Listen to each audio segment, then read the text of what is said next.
Hey, welcome to this edition of At the Mic. I am your host, Keith Malinak. Today, we are talking about the economy. What shape is it really in?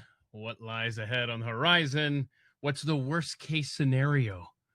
As we look ahead, you'll definitely want to hear from my guest coming up here in just a moment. He has a lot to say on this subject, and he has a fascinating new book that we're going to get into. All right. But before we do that, could you please do me one small favor? I'm going to call this the one person project. Huh? That's good alliteration, right? So here's what I'm asking. Could you just please share this show? Any episode will do. But please share this show with one person in your life. Again, it could be a friend, an enemy, someone in your family. But whether you're watching it now live on X, live on YouTube, later on Rumble, Spotify, iTunes, you name it, if you could just share this with one other person, I would be so grateful. It would mean a lot. So, and you know, it helps the show grow, as does a 5-star rating and a kind review. So keep that in mind as well. I do, of course, want to thank the awesome folks that get this thing to you. Like Wes, at Second Floor Dallas on X. And then Gabby at Jeffy Apologist. That's Hero West and the great Gabby. Wes, of course, responsible for all the great artwork associated with the program. He makes sure it gets distributed everywhere. And Gabby is always putting out those hot clips over on Instagram at The Mike Show, where you can follow over there. Okay. Tomorrow we will do the Friday live stream, by the way. So I don't think the gang is all going to be here, but I think we're going to get 3. We're gonna have Hall of Fame numbers. 3 out of 4, I believe, will be a part of the live stream 24 hours from now. And then that Wednesday live thing, that's going to start up next week. So wish me luck. Wednesday, Thursday, Friday, 3 p.m. Eastern, live on X at Keith Malinak. Okay, a guy who understands the economy and what the future could very well look like. He is Justin Haskins. He is the vice president at the Heartland Institute, senior fellow for Our Republic. You can follow him on X at Justin T. Haskins. He just wrote this awesome book, The Next Big Crisis. I don't know, Justin. I just said it's an awesome book, which it is an awesome read, but I'm a little concerned by some of the things that you have in here. How are you doing, man? Thanks for making time. I appreciate it.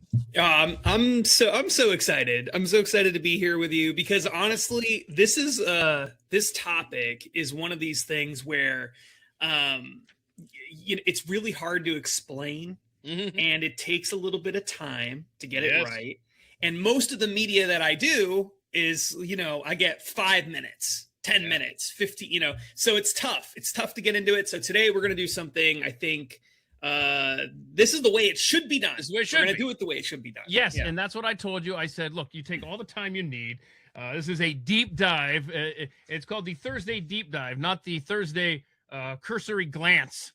Okay? And so I want you to take your time. And one of the things, and maybe I'll wait on this. I want to get to the opening chapter. I'm not sure how much of this I want to read, but it's terrifying as hell. And I'm gonna read an excerpt here in a second. First, I want you to set it up the way you want to, and whether that's to talk to us and educate us about the Depository Trust Company, take us back to the 70s, wherever you want to begin, Justin. But at some point, don't let me forget. I need to read some of this. At least the opening chapter here to kind of set the stage on what could be on the horizon for us in reality. Yeah. Okay. So I think the best place to start is with the fundamental issue here. Everything kind of flows out of this one fundamental problem. And that fundamental problem is that contrary to what the vast majority of people believe, they do not own, no one owns, for the most part, very few people own their investments. So we're talking about securities investments, so stocks, bonds. When you think of Wall Street investments, the stuff in your retirement account, 401ks, IRAs, that's what we're talking about. People think that they are the owner of the investment. So when you go and you buy a stock or you buy a bond or whatever, you think that's your stock. You Yeah. have that share in the company. I know when I cash those stocks in, I'm the owner because I have to pay capital gains tax on them. It's very true. But the taxes? reality is you don't own them. That's the crazy hell? thing. That has been the biggest jaw dropper that I've learned from you over the course of not only looking at this book here, but watching your interviews and reading your op-ed at foxnews.com. I mean, that has been, I'm so glad you've emphasized that because that's a stunner, man. Yeah. Yeah, it's absolutely incredible. And when I first heard about this several years ago, I honestly just thought it was nonsense. Mhm. I thought there's no way this is true. So, you know, in my line of work, I think you probably get a little bit, maybe you get a lot of this too. I don't know. I get a ton of it, probably because I'm associated with that crazy Glenn Beck guy. But I get lots of conspiracy theory type stuff sent to me. Yes, I used to be Glenn's call screener. I know so you know what you're talking about, sir.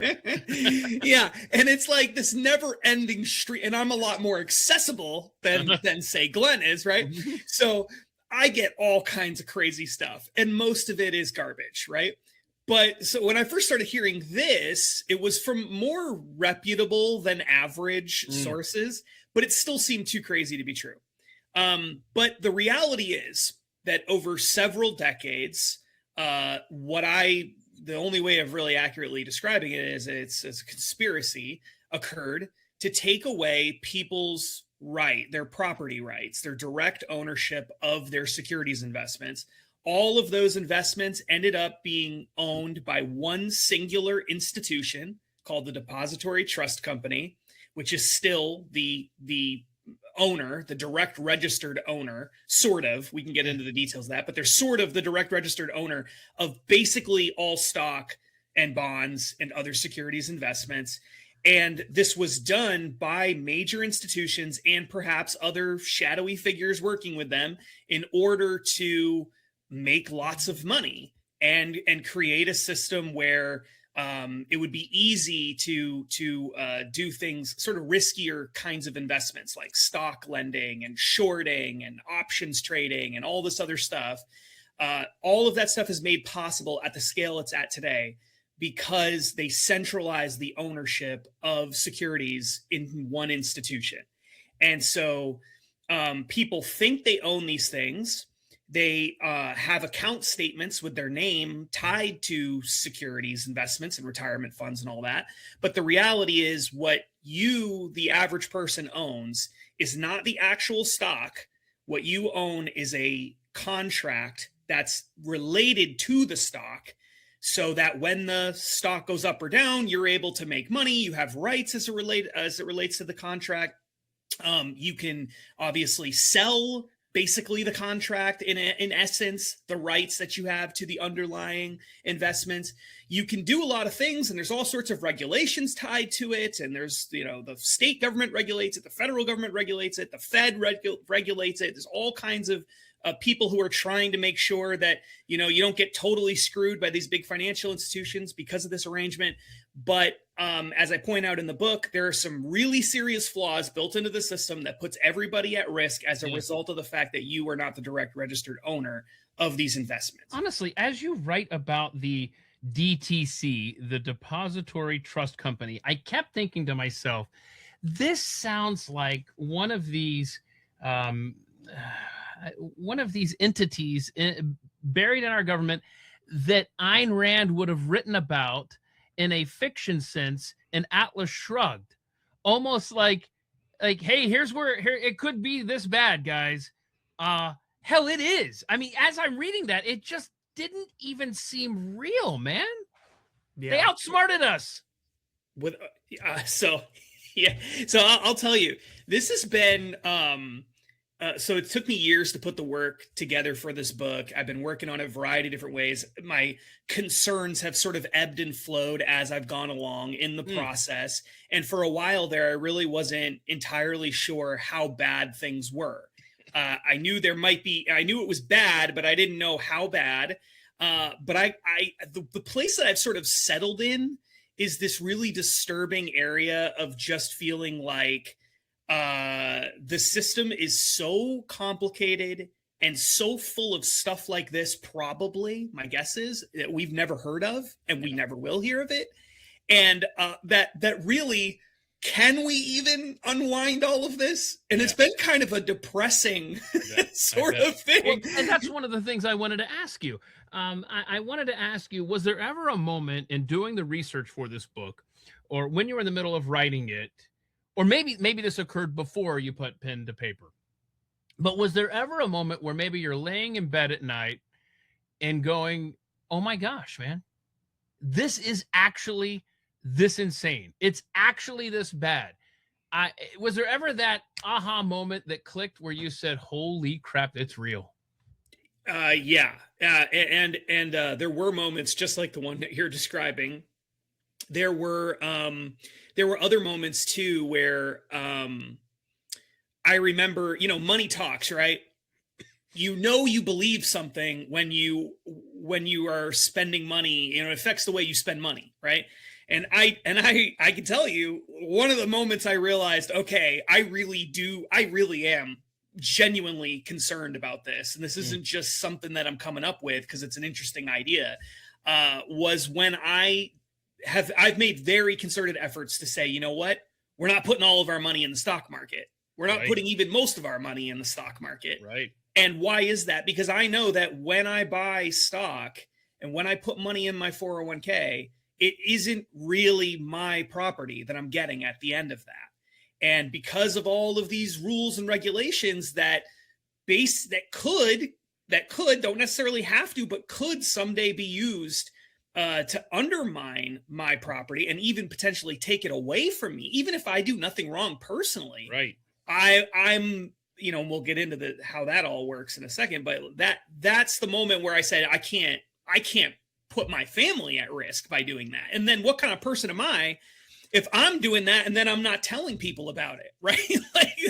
So that moment absolutely happened for me. And it's and like I said, it's been a wild ride. And once I started learning about who the characters were involved in the creation of this whole system too, that was the other thing that just something really bad happened here. And see, and I think that's very important to explain. And I want you to take us back to the beginning, because it's one thing to just say, hey, it sucks and here's why. I really like to get to the heart of it. Let's go back decades, man. I want you to take us to the very beginning.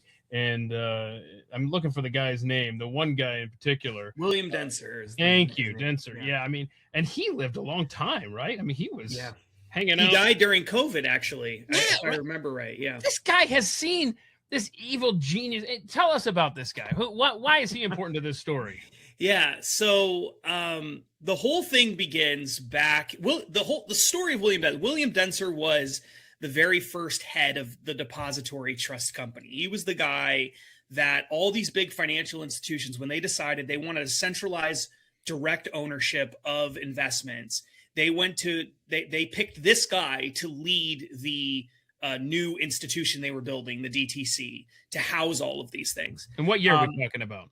This is in the early 1970s. Okay. 1973 is when it officially launched, and they approached centralizing. So basically, just gathering all of us under one umbrella.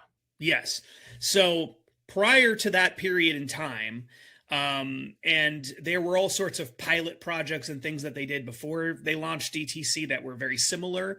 But prior to that period of time, the vast majority of people directly owned their stocks and bonds and other securities investments. So if you bought a stock, there might be people who are watching the show right now who remember this. If you bought a stock, you would often get a paper certificate with your name on it. And the corporation or someone else, intermediary, would actually have a registry with how many shares specific people owned. So they knew how many shares each individual person owned. You would have the paper certificates. You would lock them away in safety deposit boxes or in safes or things like that, because if they were stolen, then that would create all kinds of problems. And that was the way it worked. You actually owned that investment when you bought it. The problem with that system is it was really heavy on paperwork. Right. And there's always an excuse that people can go, oh, that makes sense why we wouldn't want all this paper out there. But there's always this insidious underbelly that's the real motivation in all of this kind of Yeah. things. Yeah, and this was a real legitimate problem. Sure. In the 1960s and 70s, they had what they called a paperwork crisis. It was a big thing in the news all the time. Basically, Wall Street was there was more and more activity happening on Wall Street. And as people got increasingly more involved, regular people in investing, volume was going up. And so doing everything on paper became really time intensive and expensive. And the transfer time was really crazy because think about it, you got to buy and sell stuff that involves paperwork, and that involves, and we're talking about in the 70s, we don't have the internet. Yep. We don't have any of that stuff. Nope. So cell phones, all that. So this was a really complicated time to do this. So it was expensive and they were having problems. And they had a couple of crises where the markets, I think, may have even temporarily shut down and stuff like that because they just couldn't handle the volume. So they were having issues. So what they decided to do was, there's a lot of ways that you could have dealt with this problem. But what they decided to do was deal with the problem in a way that benefited them to the maximum amount, right? And that was to centralize the ownership of all the investments into one place. That way, when you buy and sell or do other kinds of activities on Wall Street, all you're really doing is moving things around on paper because one institution owns it. So now you're just moving things around on paper to determine who has a share in what. And they call it a book ledger system. And that is a really simple way of solving that problem. But the issues that come with it is if one institution is the owner of all of these securities investments, then you as the individual no longer have your property rights to the extent that you do with other things in your life, like your car or your house or, the cash in your wallet or whatever. So they made that trade-off very deliberately, knowing that they would benefit immensely from that, not only because volume would go up, but also because then they could start doing things much easier, scaling up activities like stock lending and options trading, derivatives, futures markets, shorting and longing and all of that stuff, margin accounts, like all of that kind of stuff that is a huge part of Wall Street now was not really possible at a high level in that period of time. And now it is because all of that activity is happening basically on paper in one institution. So who made this possible? Surely there was a law that passed that our elected representatives made sure to hand over our sovereignty, basically, right, to our own property, right? Yeah. So big institutions decided this is what the move they wanted to make. And they we'll circle back to William Denser, I promise. Sorry. He's a huge part of the story. But I'm taking you off the path. No, it's me that's doing that. But but basically, big institutions decided that they were going to do this. But the problem that they had legally was the whole legal system at the state level and the federal level was built around the idea that when you buy securities investments, you are really the owner of it. And paper is the thing that needs to be traded around. And so they had to go to the states. They had lobbyists and so quote unquote legal experts working with the lobbyists for banks and for Wall Street firms, go to all 50 states and change something called the Uniform Commercial Code. The Uniform Commercial Code is a state law governing commercial activity. It is super, super boring and difficult to read and massive. That's how they do it. That's how they do it. They went to all 50 states and they basically told the lawmakers, look, we need to solve this crisis. We have a solution. Trust the experts. Just pass this law. And the state lawmakers, who are, for the most part, and this is true today as well, just as much as it was back then, a lot of state lawmakers are sort of regular people. They don't have gigantic staffs and things like that. In a lot of states, they don't have any staff.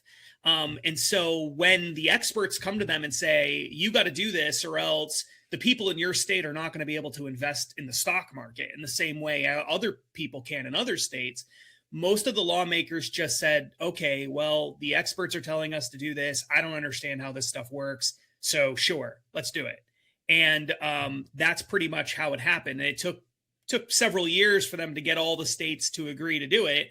But once they got the really big ones, they fully launched the project, and that kind of forced the smaller states to go along with it. And states have been basically amending that code for decades ever since, changing the rules little by little by little, often in ways to benefit these big institutions for the same exact reasons. They just don't know what they're doing, and they're told by the quote unquote experts, if you don't do this, it'll break some part of the stock market, and so you got to listen to us. And that's all the way up to the current era. That kind of thing has been going on. Right. And this, I mean, gosh, how far back do we want to go, right? I mean, we could go back to Jekyll Island, 1913, right? Maybe before then, even, in all honesty, as far as other people besides us gaining control over our finances. Yeah, I mean, this DTC thing, I mean, it's just, honestly, okay, because I know I want you to get back to what's his face. But yeah, that guy whose name for whatever reason escapes me constantly here. Private property rights. I mean, that is a tenet of the United States of America. But now here's what I'm doing right now. I'm going to check this. I am down to just 2 companies that I own stock in. Okay, let me just check here. As soon as they hit a profit, I'm out, because this is terrifying, man. I hate this. I'm just keep digging that hole. I'm a bad gambler, bro. Anyway, so is there any property rights? We talk about paying property taxes in all 50 states, so we never really own that property. Obviously, if you don't, I mean, we could get into the whole everything. This could apply to cars, everything. But please, Justin, we don't even own our stocks. That's not even our private property. No, you. So, I was very involved in the anti-Great Reset movement, and one of the more terrifying elements of that was the whole "you'll own nothing in the future, nothing. You'll own nothing, and you'll be happy, and you'll be happy." Right, and that was that. The truth is, you already almost own nothing. Mm-hmm. No, I mean, seriously. I mean, that's not a lie. No, it's factual, and it's terrifying, and it's depressing.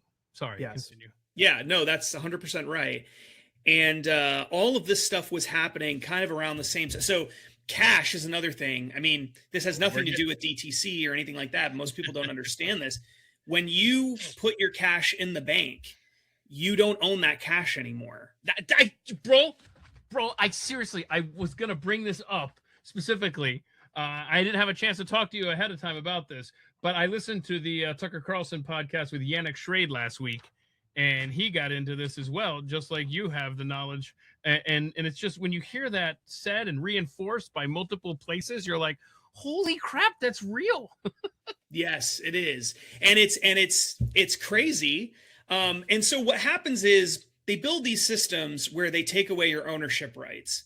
And then what they do is they say, yeah, but don't worry about it. Everything's fine because we've built in all these regulations and rules and safety precautions, and we've built these giant bureaucracies that are regulating the heck out of all these financial institutions. And so you don't have to worry about it. Yeah, you don't own your cash. Yeah, you don't own your stocks. Yeah, that's most of the wealth that exists in the world. But that's okay, because we've got all these regulations that say the things you do own, which are these contracts that are related to all this stuff, that's going to protect you from really losing access to your wealth. So we get the best of both worlds. We get the benefits of having centralized ownership, and we also get all these protections for individuals.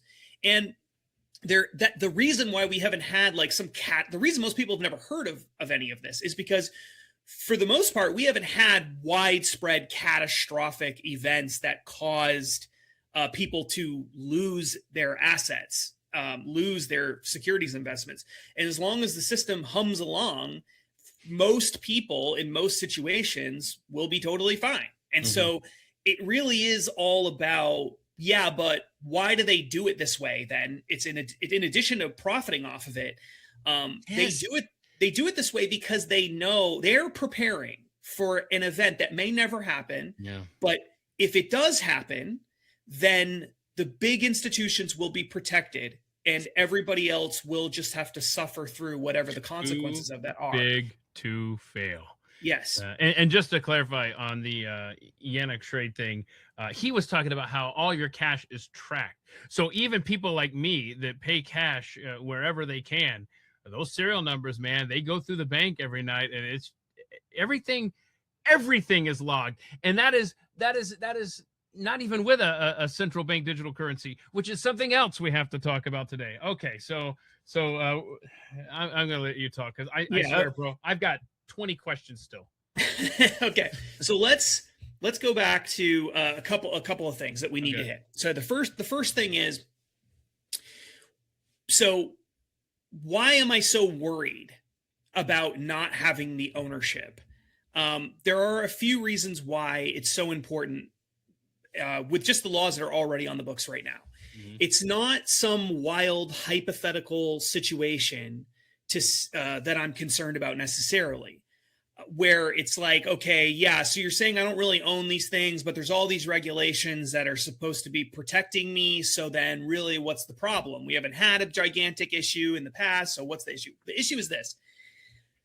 All these regulations, there have been all sorts of laws and regulations, amendments to the Uniform Commercial Code, et cetera, that have been built on top of the system in the decades that followed the 1970s. And the last really big round of changes, they occurred in the 1990s, and they built in these special protections for big institutions so that they would, under certain circumstances, have priority, be favored over individual investors. So that just pisses me off right there. Yeah, this is one of the really one of the worst laws that we have on the books right now related to this. This is part of the Uniform Commercial Code already. Is if your investment management firm that you are your broker dealer, the people who are holding, have your account for your retirement accounts, your stocks, bonds, et cetera, brokerage account, if they, whether they're supposed to or not, because in a lot of situations they're not supposed to do this, but they've been caught doing it before. Mm-hmm. If they take your securities in a crisis, they would probably only do this in a crisis. They take your securities and they say, we need to get a loan. We need financing because we're about to crash. Okay, so we got to get financing quick. So they go to the bank and they say, give us financing, please. And the bank says, well, things are not looking very good for you. So what are you pledging as collateral in case you can't pay us back for the loan we're giving you? If they were to take your investments and pledge it as collateral in order to get the loan, which again, in a lot of situations, unless you have a margin account, which is like a special, it's sort of a very risky account to have in a lot of ways. People use it for longing and shorting and stuff like that.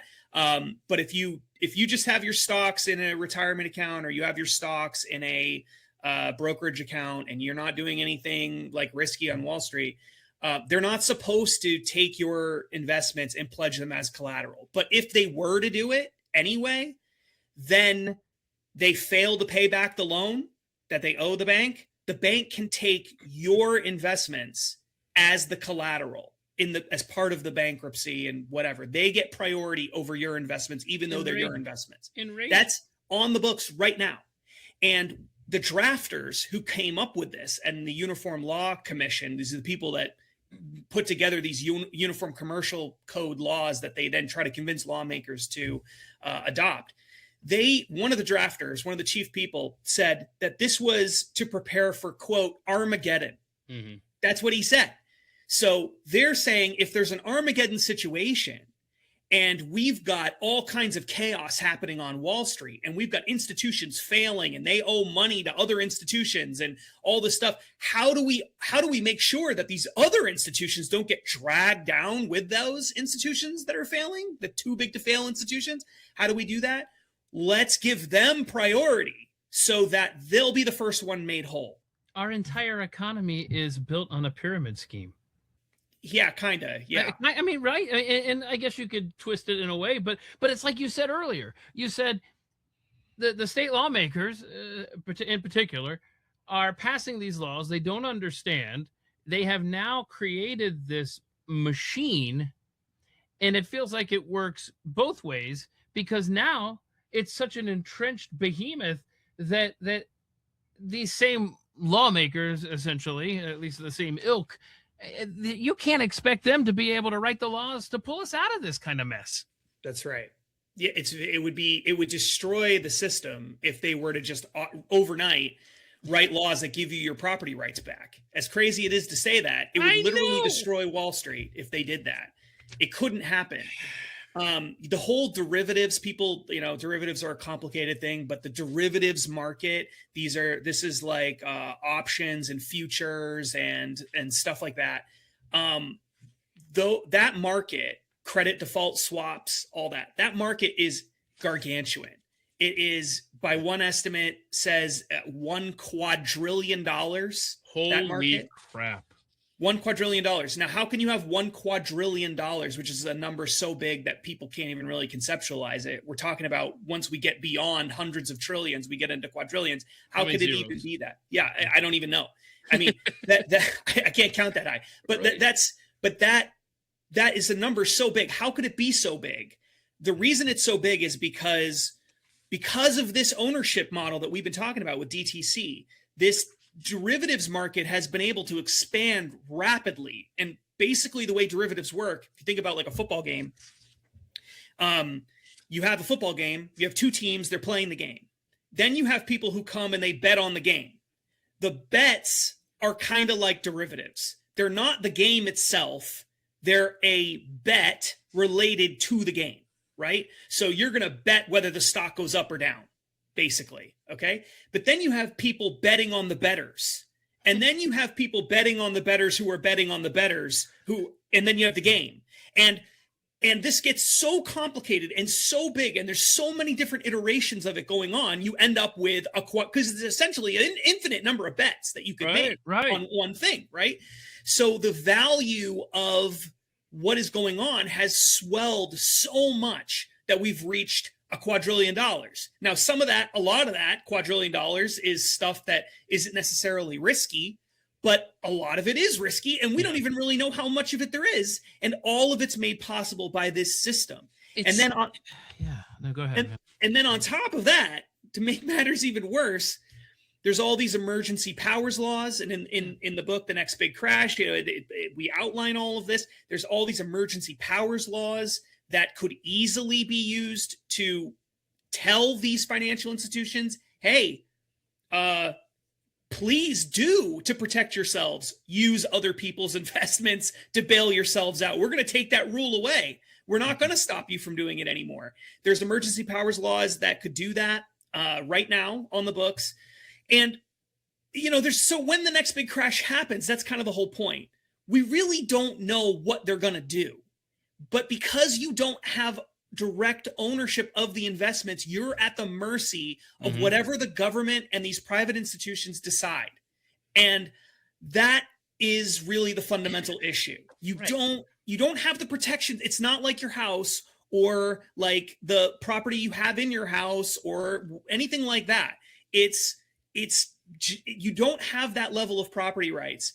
And so they can manipulate the system in all sorts of different ways. And because courts have really not decided a lot of these things, we have no idea what the limits are to it. It could be literally that they just start taking people's assets away in order to prop up other institutions. That could happen. I have no idea. Right. But because it's possible, that's why I wanted to write the book and get people aware of it. Because I think most people just think, no, that could never happen. That's my property. They can't just take it from me. Sure. Hey, welcome to America 2026. It's the Dow Jones Industrial Casino, quite frankly. And what sucks is that you listen to this and you read this book, The Next Big Crash, and you think, all right, well, maybe I'll put money under my pillow. No, wait, no, that's right. I've got inflation that'll devour that. And then of course, back to the tracking of the cash as well. I mean, there's really nowhere to hide. And I decided I'm not going to read an excerpt from the front of this book. Here's what I'm going to challenge everyone to do. And next time you're at Barnes and Noble, or actually you should just buy it. You shouldn't even go, but you should just order it online at Amazon right now. But if you find yourself looking at this book, I just want you to read just the first few pages, just to kind of get the mindset of what the world could look like if the next big crash happens, because that really sets the stage. And if you are intrigued, dear reader, just after reading the first 4 or 5 pages, this is the book for you. Now, Justin, okay, good Lord, man, I don't even know where to go now. I'm terrified, and I've got some serious questions here as well. Did you want to go into more detail on the DTC and any of that other stuff there before I get into my crazy questions for you? Let's make sure we hit William Denser. Oh, that guy I can't remember. So that guy. So the thing that's so important to me, the reason that I've mentioned it several times before, the reason this was such an important part of this story for me, is who you put in charge of an institution tells you a lot about what your motivations are. Mm-hmm. And in this particular case, this was one of the biggest red flags in any research project I've ever been involved in. William Denser is a guy who is a super smart guy, very successful, but he's put in charge of this DTC project in the early 1970s by big financial institutions, Wall Street firms. And the guy was totally and completely unqualified for the job. They just always are, man. Yes, always are. And you would think with all these big financial institutions, they're building this new thing that really hasn't existed at this scale before. It's going to transform how Wall Street works. You would think they would put like one of their own in charge of it. But instead, they chose this guy who had no experience on Wall Street, no experience working for a clearinghouse, no experience doing any of this stuff at all. And they put him in charge of this institution. So I started looking into this guy. And you go back to the job that he had before that job. He was the chief bank regulator of New York, of the whole state of New York, which was a very important job at the time because state regulatory agents were the way a lot of banks were regulated. It wasn't primarily from the federal government for a lot of them. And New York has a lot of big banks. So this was a very important regulatory job. The problem with that is because you could say, well, all right, well, maybe that's why he's qualified. He was the chief bank regulator. The problem is he was totally unqualified for that position too. He didn't have it for very long and he was totally unqualified for it. And he basically admits that he was put into the position, even though he had no qualifications for it. Okay. So then what did he do before that? Well, before he was the bank regulator, before that, he was on a New York domestic policy commission set up by the governor of New York. He had no experience doing that either. He had no domestic policy experience. He had never lived in New York before. He had nothing to do with any of that stuff. So where this goes. All of this kept happening like very short period of time. We're talking about within a few years. He got all of these promotions until finally he was in charge of one of the most important financial institutions ever as it's being launched. All right. So I looked at this guy. I said, there's got to be more to this. There has to be more to this. So you go all the way back to the beginning of William Denser's time, at the very beginning of his career, and you work your way forward. And this is how the story roughly looks. And all of it's laid out in chapter 3 of the book. If people are interested in the details of it, it's an incredible story. Absolutely incredible. But William Denser starts out as a student activist. He's a progressive guy. In the early 1950s, we're talking about, he's a progressive, but he's kind of like a Roosevelt progressive. He doesn't like communists, but he still wants the elites to be in charge of everything. Okay. Mm-hmm. So it's sort of an anti-communist, anti-Soviet Union, but progressive student organization, one of the largest in the country. He becomes president of this. That's the other way to get us too. For the good of the unless you want to be a commie, then you better support our plan. I'm serious. I mean, yeah, but anyway.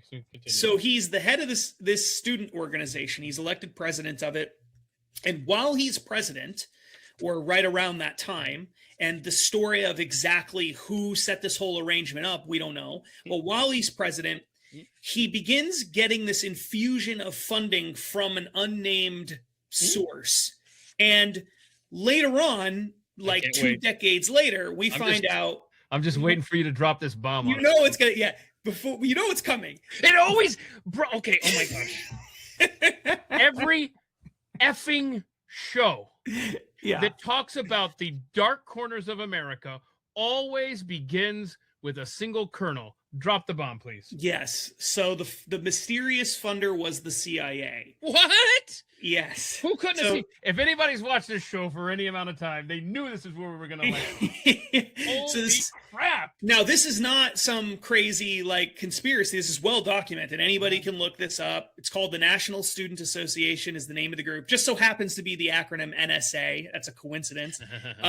So this national student group, National Student Association, was receiving funding secretly from the CIA. In the late 1960s, this story broke with the public, and it was a big scandal at the time. But nobody knew about it all the way until the late 60s. Now, this is illegal. This is an illegal arrangement. The CIA is not supposed to be giving money for domestic operations of any kind, never mind domestic propaganda organizations with students. That's not supposed to be happening. And yet that's what was going on. So what ends up happening is he's the head of this student organization, and then he goes and does this. He goes to Europe for a little while, and he's involved in more student activism, but in Europe, anti-communist student activism in Europe. That organization, which is related to this NSA organization, is also getting money from the CIA. So then you get to the mid 1950s or so, and William Dentzer decides, I want to go to law school. He goes to law school at a very prestigious university. I think it may have been Yale. While he's there, he gets drafted into the military. And instead of actually serving in the military, the CIA comes along and says, nope, we're going to scoop you up. You're going to come with us instead. It's like they didn't have their systems weren't talking to each other back then. They're like, Right. whoa, not this guy. Yep. And so he ends up in the CIA. So now he's a CIA officer. And while he's a CIA officer, it's, as I explained in the book, there's all kinds of mysterious things going on. He never talks about what he did as a CIA officer, but we have secondhand accounts from other people talking about how he was still involved with this student organization, and he became part of this whole secret operation to fund this student organization and make sure that they were doing the things that the CIA wanted them to do. So he probably was still doing that. Yeah. That was probably his main job. We know that he was helping recruit at the time. A lot of other people who he knew in the National Student Association also joined the CIA. It became a recruiting ground for the CIA. They were grabbing people and pulling them in. A lot of them ended up becoming very, very high-level CIA people in the future, like number 2 at the CIA type of people. So really crazy how they use this as a recruiting pool. And William Dentzer, I mean, that is shame on me for his name constantly slipping my mind, because that's one of those way under the radar names in American history that you bring forth very vividly in the book, The Next Big Crash. In surprise, if it sounds like USAID, it's because he was involved in that too. I swear there's so much information in this book. It's crazy. So he leaves the CIA and he goes and works for the Kennedy administration. When Kennedy becomes president, he leaves the CIA, goes and works for him. And one of his first jobs there is to help set up USAID, which was at a Kennedy project. And so he goes into the State Department, he sets up USAID. He's one of his primary jobs there. He's not the head of it, but he's responsible for hiring the top 20 positions. This is according to him, the top 20 positions at USAID. So he was a top guy. Now think about that. That in and of itself is pretty amazing, because basically this guy had no experience doing like domestic or a foreign, development or international aid. But he's in charge of hiring all the people for it. Well, and he was from the CIA. Well, why would they pick a CIA guy to do that job, right? So he ends up working in the State Department, and while he's in the State Department, I've got all the documents in the book, chapter 3 of the book. That's, by the way, a lot of cross references here. I mean, you do a great job of that. Thank you. And I mean, you're excellent at that in all your writings. But here's my question: at what point in writing this book, in when William Dentzer's USAID connection, when that revealed itself, where was the news cycle? Like, I want to know, like, where did the see what I'm saying? Like when we started talking about USAID and Doge, where were you in the writing of the book and unveiling that information? Yeah. So when I learned about USAID, That was right around the same time as that becoming a huge I topic. bet. I knew about the CIA stuff, Uh-huh. but I didn't know about the USAID thing. That happened later on. God. And it was just amazing how it lined up perfectly, because most people don't talk about USAID prior to Trump being president. Right. So it was incredible that the timing worked out. And so he ends up in the State Department. And after he's kind of he moves in and out of USAID. He's doing other things in the State Department. A lot of it is in South America, where he's helping basically prop up foreign regimes and get certain candidates elected and all sorts of other things, and using aid as a tool to manipulate politics in South America in a variety of Welcome to the countries. CIA. CIA 101, South American bribes. Yep. And I've got all the documents in the books. People can see, with their own eyes, the kinds of stuff he was involved in. Obviously, we don't know all of it. We just know we have little snapshots of it. But it all ends up leading to this incredible moment where he's put in charge of USAID in Peru. He moves his whole family to Peru. He's got kids and a wife and all this stuff. He moves them to Peru, to Lima, and they're living in Peru, and he's the main guy there, I think, for several years. And he's while he's there, the USAID, this is a very important project for them in Peru, because what they're concerned about at the time, we're talking about 1960s, they're worried about the spread of communism throughout South America and Central America. This is a big problem for them. And the Cubans and the Soviets and all these people are messing in politics all over the place. And so the American government is doing all kinds of tricky things behind the scenes too, to kind of counteract that. This is how they sell it, right? So he's in Peru, and at the time they've got a guy who's fairly pro-American, anti-communist. But the main thing they're worried about, the Americans, is they've got this really profitable oil field in Peru at the time. And it's controlled by an American company called the International Petroleum Company. And this is a big political scandal in Peru. A lot of regular people don't like this. There's a lot of people in politics who are using this to get ahead. The sort of socialist, communist, anti-American types are getting a lot of political points for being in opposition to this, because they're saying the Americans are over here raping our lands and taking our oil, and we don't get enough money in return for it, and they're all mad about it, right? And so it's a big scandal. And one of the goals of the USAID program, and I've got the receipts for it, it says it very clearly, this is what's going on, is to make sure that the pro-American president stays in power. And so they're doing all kinds of nefarious things, propaganda tools, and they're helping the government with aid and all this stuff to try to keep him in power, because they don't want to lose this oil field, and they're worried about it getting nationalized. So the last year that William Denser is there, I believe, is 1968. He is in 1968. He leaves at some point in 1968, and I have tried really hard to figure out when, but I can't figure it out. At some point in 1968, he leaves.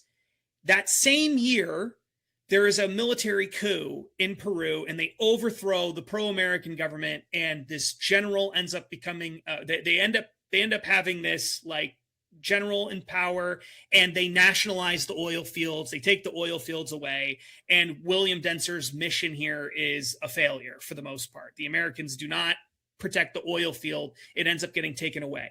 His very next big job that he had like a very small stop in Washington, but he ends up in New York very quickly after that, to this New York Economic Domestic Policy Commission that I was mentioning earlier. The reason this is all kind of related and important is that commission is set up by the governor of New York. And the oil company was in Peru that he was trying to protect was a subsidiary of another larger oil company called Standard Oil. Standard Oil was the big Rockefeller family oil company. When he goes to New York, who is the person that sets up the Economic Commission and then makes William Denser the chief bank regulator of New York? And then he ends up being, from that, the head of DTC, the biggest financial institution, one of the biggest ever created. It was Nelson Rockefeller, a Rockefeller. So I don't think that that's a coincidence. I think that it seems like the Rockefeller family, for whatever reason, or people tied to it, wanted him in New York running this project, and they used this, and they knew they could trust him. They knew they liked him because what was he doing? He spent years trying to help this Rockefeller oil company. Now, again, this is speculation, right? I'm guessing some of this, but that seems to be, at least at face value, something like that was going on. It's and almost like that's how he ended up with the job, I think. Right. It's almost like the conspiracy theorists have been right yet again. Just saying. Yeah. Okay. And just as an aside, because this is also really important, at the same time that this DTC project is launching, William Denser's in New York now. They're creating this centralized ownership of stock and other securities investments, bonds, etc. Something else really important is also happening that the Rockefellers are one of the chief people pushing, and they're the people who are tied to them. At the very same time, early 1970s, from 1970 to 1973. And that really important thing that's happening is the gold standard is ended at the exact same time that this is occurring. So, and it's pushed by the same people.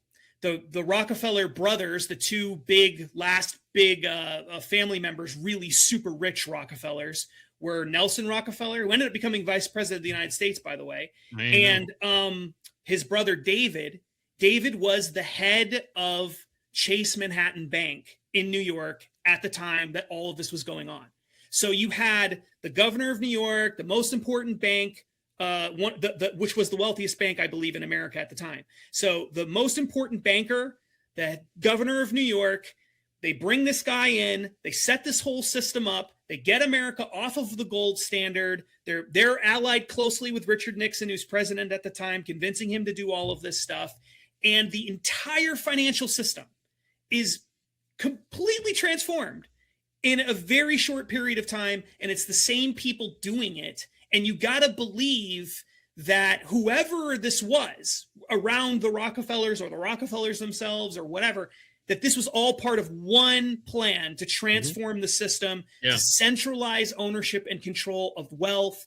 And they picked a CIA guy either because they trusted him, they knew he could keep a secret, he helped them and sold them, or maybe because the CIA was also involved in all of it. And we don't know for sure, but there are reasons to think maybe that is the case. Of course. And I've never really taken a lot of time at all, quite frankly, if I'm going to be completely honest, to explore this theory. And I wonder if there's someone out there who has, and maybe has hard numbers. But part of my thinking has always been, yes, Jimmy Carter was inept in the presidency.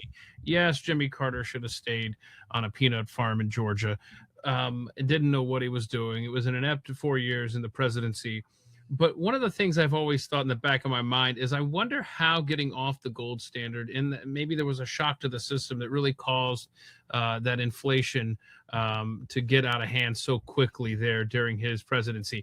Again, I've never taken time to explore it. Maybe there's a book about it or a guest somebody could lead me to at themikeshow@gmail.com. Sounds like my dogs are busy emailing me right now, if you can hear them. But I just there are no coincidences, Justin, and you know this better than anyone. Yeah, there aren't, and especially not at this level with the kinds of people who were involved. We also know that another guy named Eugene Black, who was the former head of the World Bank, was involved in a lot of these things. At the same time, knew William Denser really well, worked in the same commission. So that, there's no question that these people were all making a lot of these decisions, and they were doing it for a reason, and it benefited them personally. There's no question that was going on. And as a result of all these changes, think about all of the things that have occurred in the wake of it, right? Like the modern derivatives market, the 2008 financial crisis, like all the asset, bubbles and stuff that have been created. All of that stuff flowed out of the decision to centralize ownership into this one institution. Then you have all the money printing and all of the craziness that occurred, and that's related to the asset prices skyrocketing. And that happened with the gold standard being eliminated effectively. And so I've got this one statistic in the book that's just absolutely incredible. I walk through through the increase in debt that's occurred in American history. And one of the things you see is when we get rid of the gold standard, that's when things go absolutely bonkers crazy. And we've never looked back. It's just gotten exponentially worse and worse and worse and worse and worse. Yeah. Whether it's a Republican or Democrat, doesn't matter. It just keeps getting worse. So this statistic is in the book. This is mind-blowing statistic. So in the United States, first 150 years of America, the federal government added $20.6 billion in debt. In the century since then, it has added $37 trillion in debt. When that sounds really bad, but then this is the key point. That means the US government now adds more debt every 4 days than it added in the first 150 years. Okay? So we spend, this isn't spending, this is debt.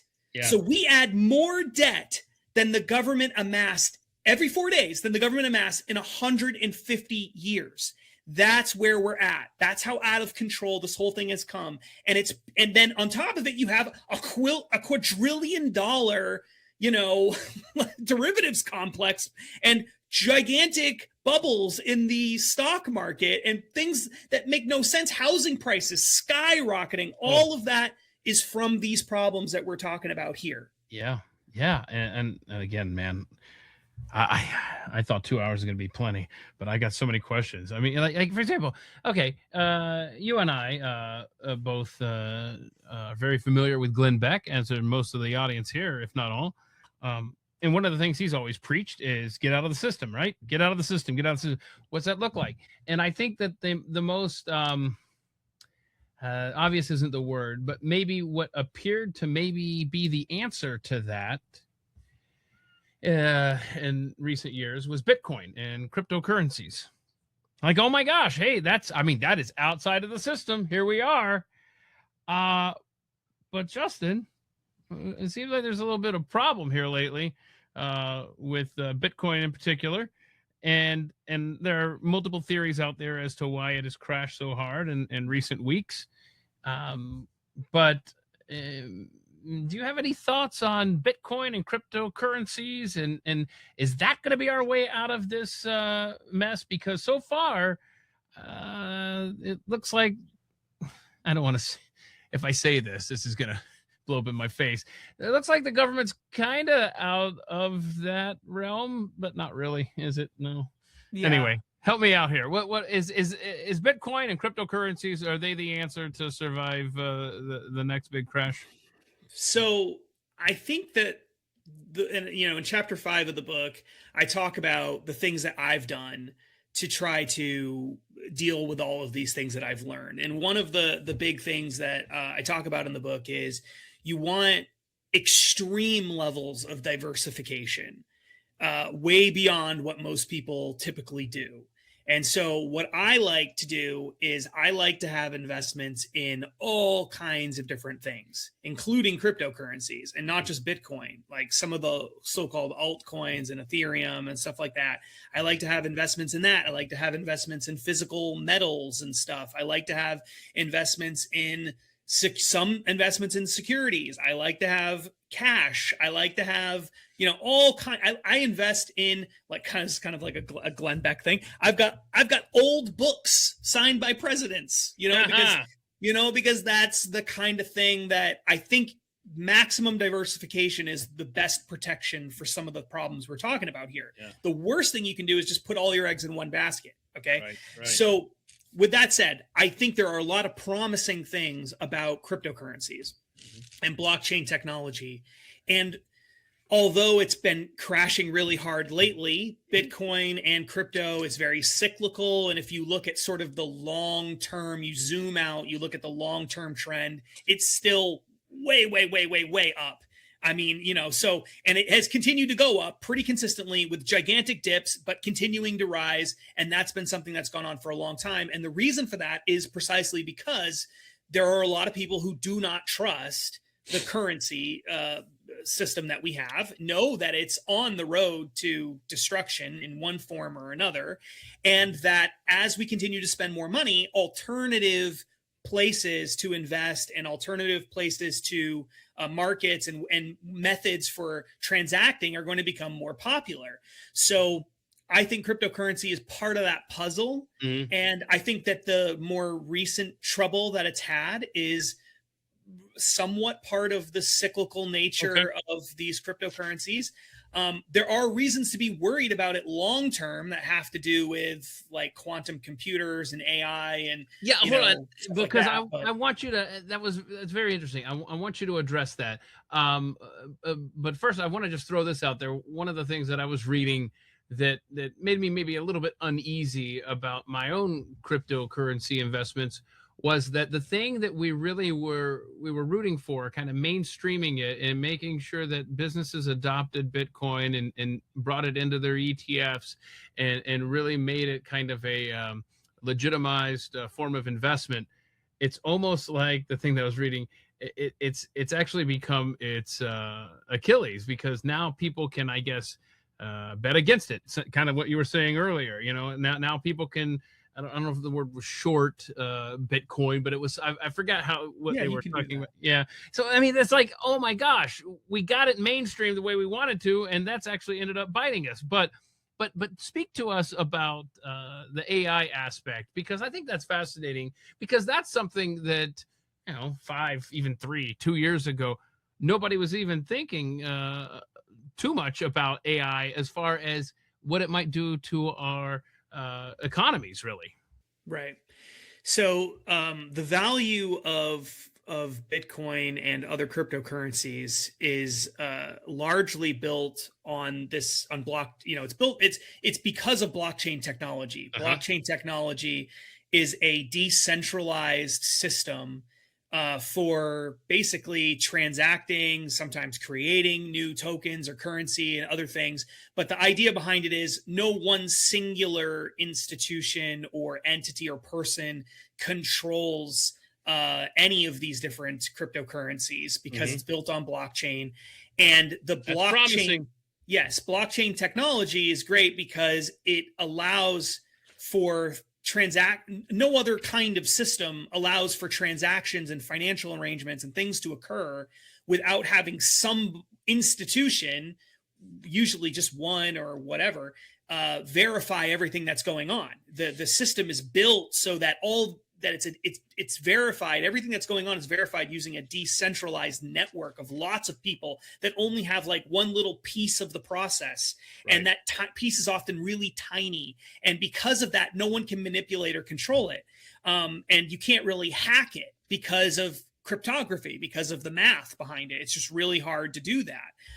So that's the whole thing is built on that.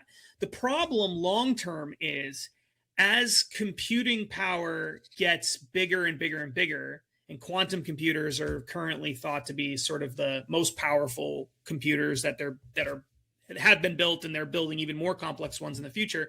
But as computing power increases and then artificial intelligence uses increasingly more computing power, will you get to a point where AI can basically hack crypto and make it so that it really isn't a good investment anymore? The whole system would fall apart if people lost trust in it, if someone could hack into it. You'd have to have really powerful computers to do that, but like governments would probably have the ability to do that if they could. So it's also possible though that you could use this computing power to build decentralized networks that are so powerful that you maybe can't hack it. But the point is, Right. we just don't know. Right. So you don't want to put all your eggs in that basket, Right. because we don't know what's going to happen with it, I think Well, is part of the problem. I will say this is February 19th, 2026, and we're at just after 4 p.m. Eastern. And Bitcoin is currently trading at just over 67,000. So if you're watching this in the future, just know that you're watching this episode and you're going, wow, I'm so glad I stuck with that Bitcoin, or wow, I should have cashed out then. Anyway, so I just want to throw that out there just to kind of mark that in Yeah. time. Okay, so all right, I'm into Bitcoin. I'm into cryptocurrencies, and I saw that. And maybe I shouldn't say that as past tense. I see that as a way out. A way away from the system. Um, But one digital aspect that is absolutely terrifying that we've talked about multiple times on this program is the central bank digital currency, the CBDC. And I brought a little bit of a teacher's aid to this discussion, and it is an executive order that was signed on January 23rd, 2025 by President Trump. And I read through it, and it makes it seem like, okay, I think we're good, but really we're only good until possibly January 2029. You got to get this stuff codified, man. Right. Stop with the executive orders. But I read through this, and it looks like, okay, well, we're safe for a couple of more years at least, but I don't like living election to election. What's your take on CBDCs? And that's the thing. Not only does your book terrify me with the possibility of how they're going to take the next crash and then what would come after that in this realm, but you do also talk about how to prepare. So thank you for giving us both aspects of that as you read through the book. But worst case scenario, take us through what a CBDC is and what could be coming down the pike if we're not careful. Right. So CBDCs are kind of in the short to medium term, I think, the greatest threat to people's liberty that there is. I think more so than that system that you just described for half an hour plus. Yeah. As terrifying as that was, the central bank digital currency is infinitesimally worse. Yes. And the reason for that is because a central bank digital currency is not a digital version of your existing currency. It's a new currency. They'll probably, if they ever get it in the United States, they'll probably call it a dollar, but it's not the same currency at all. It's a different currency. And the thing that makes it really terrifying is programmability. And what I mean by that is, if you have a central bank digital currency, you could theoretically build it on blockchain and make it decentralized and all of that, but they're not going to do that. Government would never allow that. No, every central bank there. So let's just start by saying the vast majority of central banks in the world today are working on a central bank digital currency system. Okay, of some kind. Some of them are further along than others, but the European Central Bank, the Bank of China, they already have one. The United States Federal Reserve Bank, all of these banks have pilot projects, they have designs, they have conferences, they have experts working on it. So this is something that they're preparing to do in the future. And some countries have already started rolling these out. So what I mean by programmability is a central bank digital currency is a digital currency that can be programmed in such a way that it could be controlled. You could control how people spend it. You could control how much could be spent in a given day by a specific person. You could control, really the possibilities are endless, right? You could tie specific interest rates for saving it, or you could penalize people for saving too much of it. You could create as much as you want of it with a push of a button. You could destroy it with a push of a button. You could do almost anything you want with it. And what the Chinese have done in their pilot projects is they've taken central bank digital currencies and things related to that, and they've tied it to social credit scores, which is kind of like an individualized ESG score where good citizens get high scores, bad citizens get low scores. You know, you caught breaking the law or whatever, you get a lower score. And that's all tied to your use of money. And that's something that's been talked about in China for a long time. They haven't totally rolled out that whole system, but they've had control. It's the ultimate control of what people can do. And we know that even in the United States and Europe, we know that there's at least some of that being discussed because we've got them on record, including the Biden administration. He had an executive order, Biden did, related to central bank digital currencies and digital assets. And in it, they talk about how in the order and in the documents accompanying it and interviews they did related to it, how it's going to be inclusive and how they've been working with stakeholders, including all these different labor unions and environmental groups. It's going to be an environmentally friendly currency, and it's going to be sustainable and and it help improve diversity, equity, and inclusion. Like that's the kind of stuff they talk about. Well, how does it do that unless you're building rules into it that only allow you to do it, use it in certain ways, right? And if I remember, they had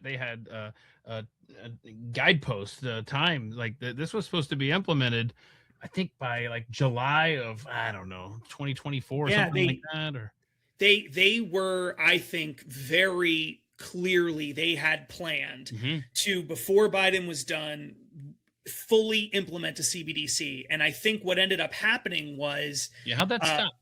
Yeah, so this is a really interesting story. We're following it really closely at the time because I was working with I wrote a book called Dark Future with Glenn Beck, and we talk a lot about CBDCs in the book Dark Future. It's all about emerging technologies and how they could be manipulated and used by powerful figures to control people. That was what the book was about. And in the book, so we were following this stuff really closely. So at one point, Biden issues this executive order and says, I want a whole bunch of the agencies, the federal agencies, to produce reports talking about what a CBDC should look like, the good things about it, the bad things about it, how do you want it designed, like all of this stuff. And he ordered them to do it in a fairly short period of time. It was like 6 months or something like that. Don't quote me on that, but something like that. And so he had all these different requirements for these agencies. All these agencies produced reports. Well, one of the people who was in charge of producing a report, one of the agencies, I want to say it was the Department of Justice, but it could have been a different one, but I'm pretty sure it was the Department of Justice. And one of the things they were supposed to do was produce a report that said whether it was legal for the Biden administration to launch, or the Fed to launch, a CBDC without an act from Congress. So they were trying to find out, do we have the right to just create this thing, or do we have to get a law passed? And of course, they wanted to just create it. They don't want to have to pass a law because they would never have been able to pull that off in Congress at the time. So they have I think it was the Attorney General was responsible for producing this, an official sort of recommendation saying whether they could do this or not. All of the reports are created and released to the public, but curiously, the person in charge of determining whether it was legal or not never publicly releases the report, even though they make it. And we even have records from people in Congress saying, hey, you were supposed to release this report. I can't remember which senators and congressmen did it, but they sent letters saying, we want to see it. Show us the report, because they highly suspected that the report's conclusion was you can't do it. But they didn't want to say that out loud because then they could never do it. Right. So they just never released it. They ignored the congressional requirement for it, the Congress's demands to see the report, and they just never released it. And the whole project kind of fizzled away as a result of this. So I think they were shelving it until a second term came along, and then that was the plan, was to release it then. But of course, the second term never came, and then Trump comes in and kills the whole thing. Now, all of that is good. But the Trump administration has done some stuff on this, which we can get to in a minute, that I think is really bad, not related to CBDCs specifically, but other versions of it. And I think that is really a big problem, sort of, no matter who becomes president after this current term. Wow. Well, hit us with it if you want to. I'd like to hear what some bad things in the CBDC realm from Trump. Okay, so you mentioned earlier that Trump puts out this executive order basically saying CBDCs are dead, don't even try to do it. Congress has basically come out and said CBDCs are never going to happen, we'll never pass it. The Fed doesn't have the right to produce a CBDC. Even Jerome Powell, if I remember right, said, yeah, we can't do a CBDC without Congress. So even he has said that. And so CBDCs they're not looking good right now. Until we get lots of Democrats in office, that's not going to happen, right? And they would probably need a lot in order to make that happen. So what Trump did instead, because they didn't want to say, okay, well, let's just keep everything the way it is now. What they decided to do was promote heavily something called stablecoins. Now, a stablecoin is a kind of cryptocurrency. Mm-hmm. But it's built on blockchain technology. It's not controlled by the government. It's not controlled by a central bank, although it could be, but it's not in America. A stablecoin is a blockchain-based digital currency that is pegged to a stable asset or a stable currency. And in this case, what I'm talking about are dollars. So if you want to buy and sell in dollars without actually using physical dollars or even dollars from your bank account, you can do that through these stable coins. And these stable coins act like a digital currency, but they're not controlled by the Fed or by the government. All right. So the two biggest ones in America right now are something called Tether and USDC. These are the two big stable coins right now. And a lot of people who are heavily invested in crypto, they like to use these things on exchanges because you don't have to convert into cash in order to do transactions. You can just sell your Bitcoin and get it in USDC coin and then use USDC coin to buy other cryptos, and you never go into cash in the process. And there's reasons why that's advantageous. Tax-wise and other things. The other thing that's good about it is because it's a cryptocurrency, it doesn't operate in the banking system the way currencies do. So you can sell it, you can transfer it to people 24 hours a day, 7 days a week, instantaneously. So if I want to give you, Keith, I want to give you $100, I can send you $100 in USDC coin right now. You'll get it right now, like almost instantaneously. We don't have to go through some kind of banking system in order to do that. All right. So there's all sorts of advantages to having stable coins.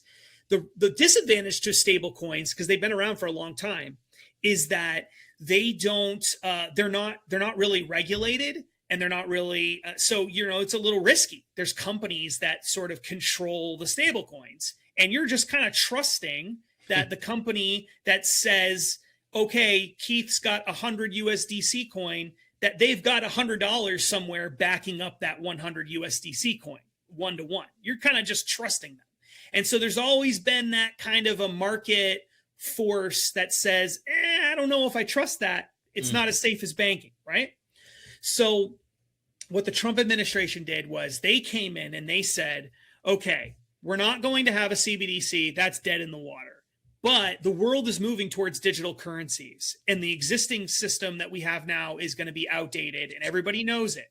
So how do we get the best of both worlds? How do we get digital currencies that you can send to people across the world 24 hours a day, 7 days a week for almost no fees at all, without having to go through the banking system and all of that, but also not have it controlled by the government, and it's programmable and they can see everything you're doing and control what you're doing? How about we just promote this stablecoin thing? Maybe stablecoins is the answer. So they passed this thing called the Genius Act. And the Genius Act, what it did was put the government stamp of approval on certain stablecoins by regulating them and telling these stablecoin companies, issuers, we're gonna make sure that you have 1-to-1 for every one of your USDC coin or whatever, you've got $1 somewhere sitting in reserve.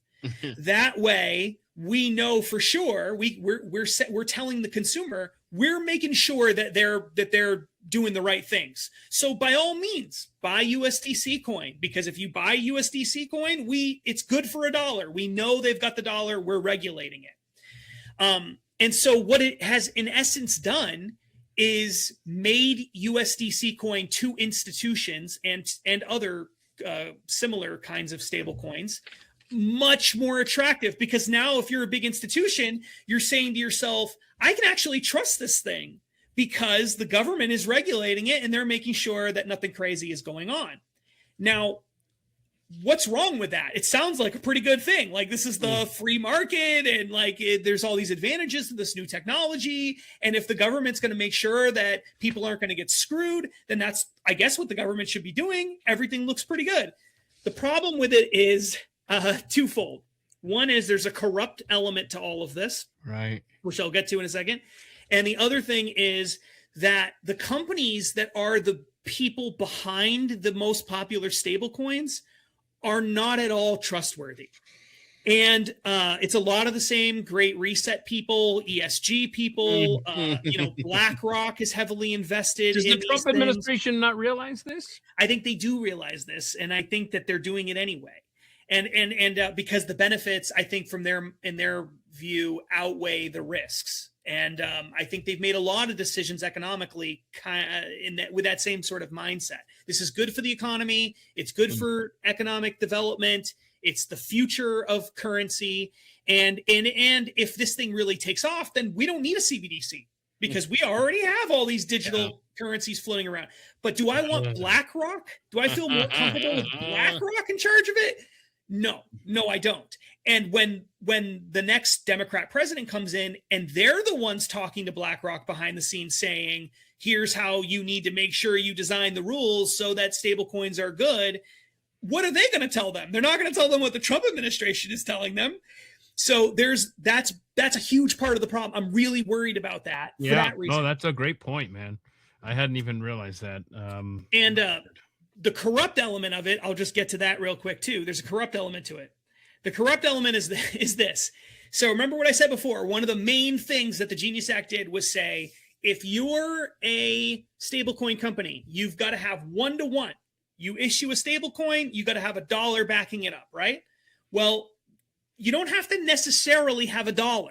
There's another thing you could have instead of $1 that will count as $1. And that thing that they said you can have instead of $1 is a U.S. Treasury note. So if you're a stablecoin issuer, you have a choice. You issue a stablecoin, you could either have $1 sitting in reserve or you could have a Treasury note sitting in reserve. Which one do you want? A lot of them want a Treasury note. And the reason why they want the Treasury note is a Treasury note pays interest. So if you buy a Treasury from the Treasury Department, what you're doing is you're giving money to the government. And the government is saying, okay, we'll pay you back with interest off into the future. So this stablecoin system is now helping fund the government because they now have a reason to buy all these U.S. treasuries and hold the U.S. treasuries because they'll make money from it in the future. And then the treasury, the government says, this is great because now we've been having trouble getting people buying treasuries. Nobody wants to invest in us. Now we have all these big institutions that have to invest in us, or at least it makes a lot of financial sense for them to do it in order for the stablecoin market to work. So this is a win-win from the government's perspective. You get this new non-CBDC digital currency floating around in the world. And yeah, sure, BlackRock is like one of the big owners of it, but we'll worry about that later. And we get people buying treasuries. So we get to go deeper into debt without having to raise interest rates. And so that was why those two things, I'm really opposed to that law. I think it's a huge mistake. Yeah. But I see why they did it. And Republicans and Democrats, by the way, supported the Genius Act. So it had widespread support. It wasn't just a Trump administration thing or something. It was a law passed by Congress with bipartisan support. I in preparation for today's conversation, I did print up this article from this is about Robert Kiyosaki, right? The rich dad, poor dad guy. Mm-hmm. And back, I don't know, a year or so ago, he said that the biggest crash in history is coming. Does that sound familiar? But he also said, and he was talking about the debt, and back then when he was writing that article or what have you, I think the debt was only a mere 34 or 35 trillion. Now what are we up to? Are we pushing 40 yet? We're somewhere. We're close, I think. Right. Yeah. It's incredible. But he also did say that Bitcoin would hit 350,000 for what that's worth. I'm just telling you, that's Robert Kiyosaki. But you may not need any kind of retirement savings or anything like that, because when is the date on this one here? I don't even see it. I think it was just last week. Elon Musk just said that saving for retirement is pointless in about 10 to 30 years because squirreling away, this is a quote, don't worry about squirreling money away for retirement in like 10 or 20 years. It won't matter, end quote, because we're all going to be, he's got the AI and everything's going to take care of everything for us. We're going to have AI butlers and all this, but the CBDC, people don't realize, if you say, I think still to this point, even though it's been on the radar for years now, I think when you say CBDC or central bank digital currency, and Crawford, the comments, I've been seeing your comments there, and I totally understand that sentiment that you do not trust digital currencies, and I don't blame what you're saying. I'm sorry, cryptocurrencies. But one of the things I want to point out, because he made the point, CBDC sounds like a new recreational drug. I don't think that people still realize, even if you spell it out for them and say central bank digital currency, what you need to be saying to people is cashless society.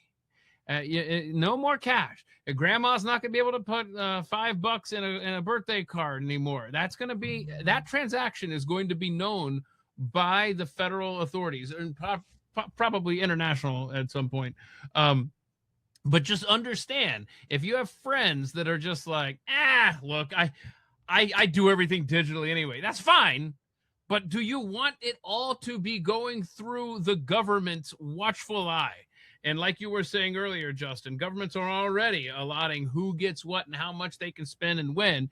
And then that clock starts anew. It reminds me of that Justin Timberlake, I don't even remember the name of the movie he was in, where I think you had like a social credit score and it was like your life clock. Remember that? What was that movie? I don't remember, but I know what you're talking about. I know exactly what you're talking about. Like you had the number on your wrist or something. And like I think if you did something good for people, like you would get more time on Earth or whatever. And the worse you were, I don't know. I forgot, it's so long ago. But it's like, that is literally what we are on the precipice of. Yes. It's terrifying. It is very terrifying, and the reason I dedicated a whole chapter of it in this book is because I believe that when the next big crash happens, this will likely be one of the first things they try to do. People will be begging for it, man. People will be begging for it because the promise will be, if you sign up for this, you get stimulus right away. And we don't have to worry about all this other crap. Like it's really more complicated. It's just hard for us to give people stimulus through the existing system that's all cash based and everything. We got to send people checks in the mail, and there's fraud and all kinds of problems. If you just sign up for this account, you'll get this digital account, and we'll just drop you money into it tomorrow. You'll have it tomorrow. Just sign up, and then all of a sudden you'll have this whole new system, this whole new currency system, and people, like you said, will be begging for this system. Crisis is an opportunity, and that's what this is going to be. I think it's inevitable.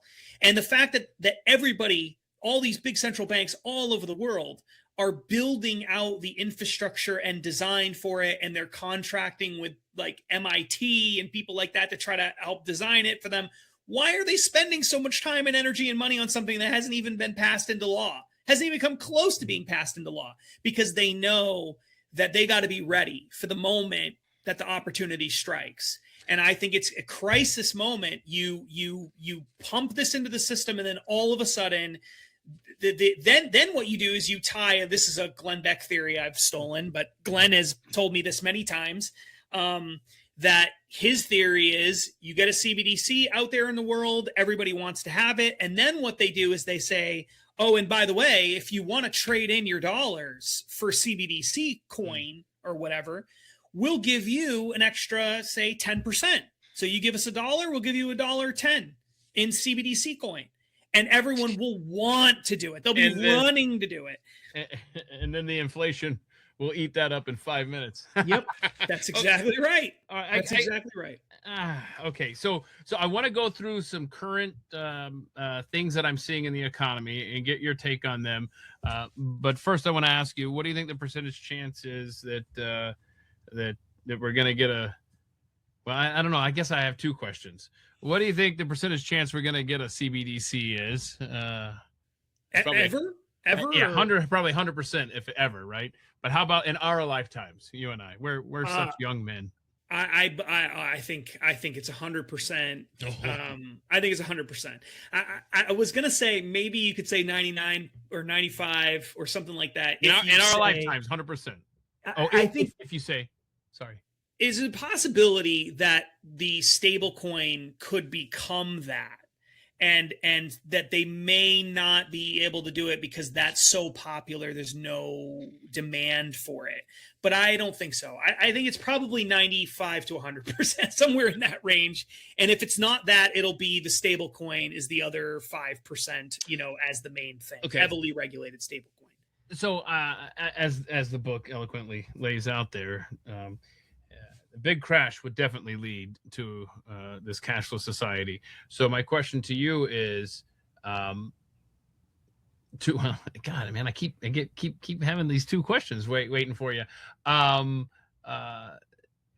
going to happen, you think, regardless of if there's a big crash, correct? Eventually, it will happen. Yeah. Okay. Yeah. So then my question is, what do you think is a percentage chance? I'm going to put you on the record here that we're going to have that big crash. I don't know, in the next 5 to 10 years, 0 to 10 years. Oh, okay. 5 to 10 years. Whichever. I was actually going to say in the next 10 years. Let's just say next 10 years. When this big crash where it just grinds to a halt and then all hell breaks loose.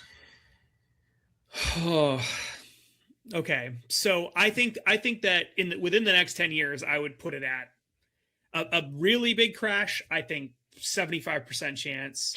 I would say that the only reason I don't say 100% is because there is this scenario that I've been toying with for a long time, going all the way back to Great Reset days when I was looking heavily into that.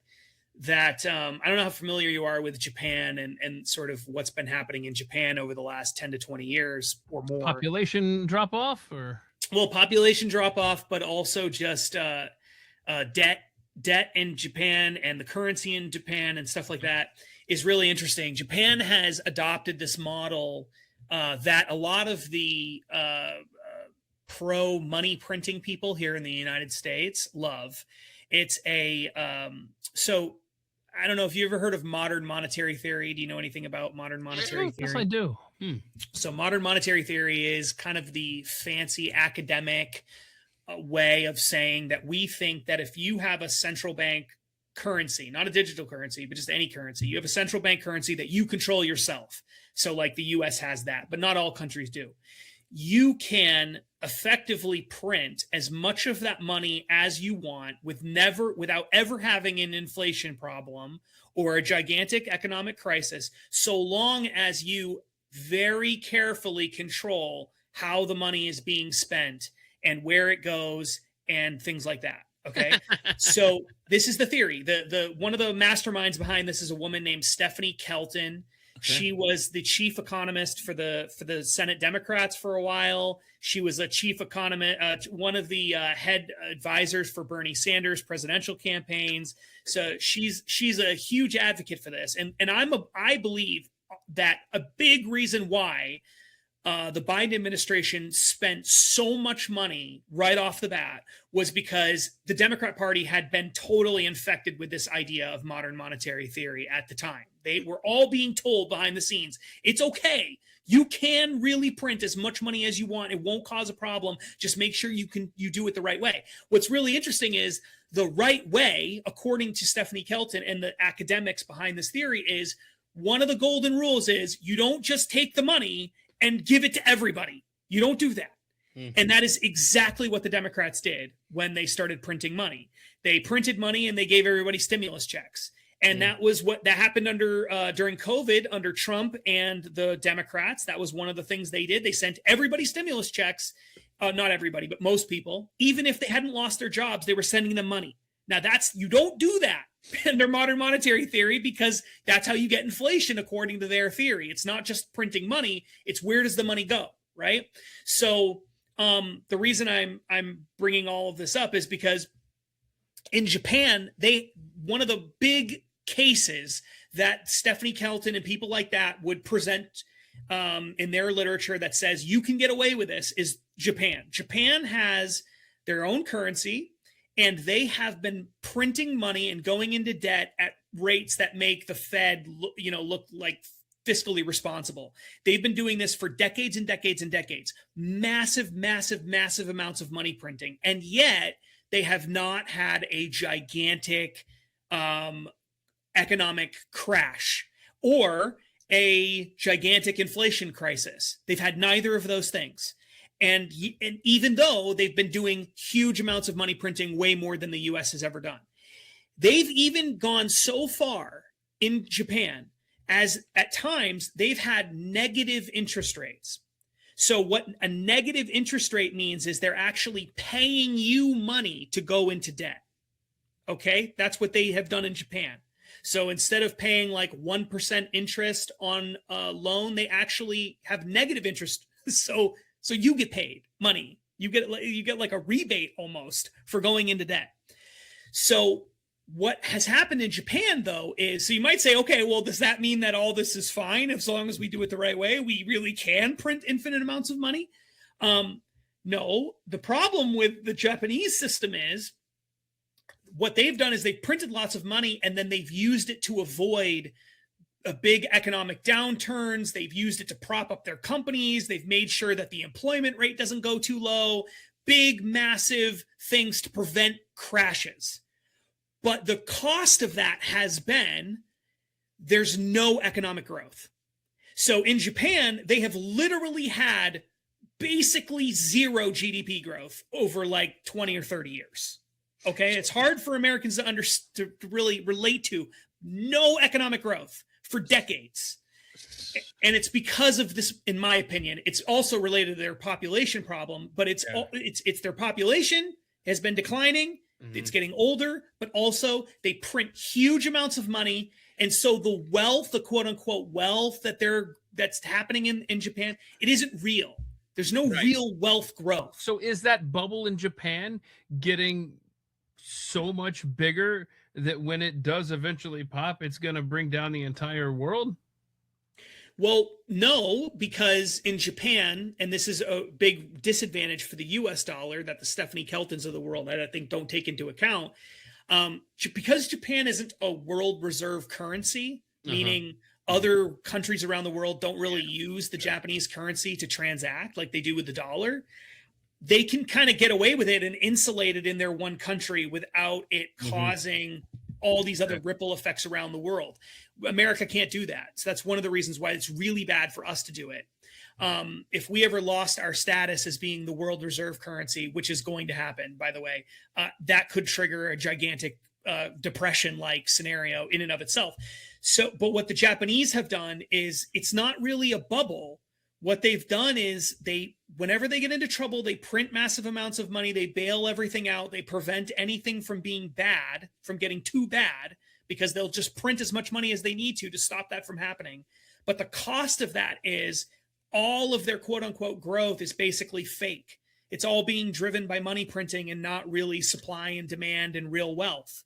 And so they've been able to keep things stable in a sense, but really what's happening is they're declining. It's just happening very slowly in a way that you don't feel the pain of it. The balloon is losing air slowly. Huh? Exactly. And so they're getting poorer and poorer and poorer relative to everyone around them.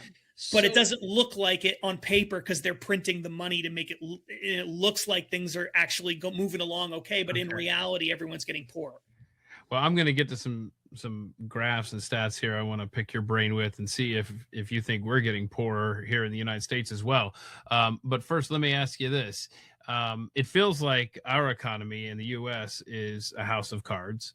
It feels like, I mean, you laid it out and you lay it out in your book perfectly of how all of this is just this cog on cog in this ridiculous system that we now have set up under our feet. So I guess my question to you is if we're this, and I don't want to put words in your mouth, but so stop me if this doesn't sound accurate. If we're constantly living on the edge of the knife and we're this close to a complete and total disaster, what is preventing us from, well, why didn't we crash today or yesterday or last week? In other words, what is it MacGyver's duct tape and bubble gum that's keeping this thing from exploding in our faces for the time being, or what's the magic tool here that is keeping this thing afloat? Yeah. So this is a really good segue from the discussion about Japan. So there is, by every metric that you could possibly look at to determine whether a crash is about to happen, we've already passed the sort of warning point in that. Okay, you can look at all sorts of different things. You could look at price to earnings ratios in the stock market. You could look at the cost of real estate and how quickly that has skyrocketed.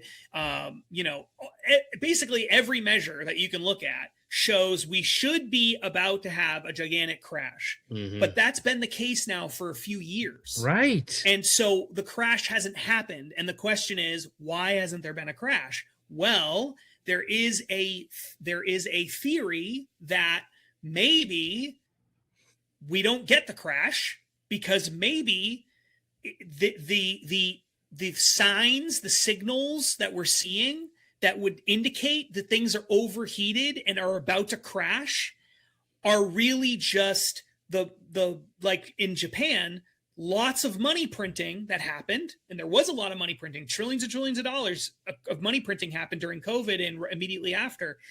That was pumped into the economy, it had nowhere to go, it ended up in assets, and it's inflated the prices of all these assets, but it hasn't created a true bubble. It's just increased the price of everything across the economy in such a way that it's not like a bubble from overheated economic activity and suddenly you're going to have people pulling everything out because they're afraid. It's just everything has gotten more expensive because of the money printing, and it isn't going to lead to a crash, similar to how Japan really hasn't had big crashes. They've just had this agonizing decline in their economic growth relative to their competitors over time. There is a theory that could be happening in the United States, and that we're not going to see that gigantic collapse. We're just going to see this slow decline. Now, under Biden, I think that was a real possibility.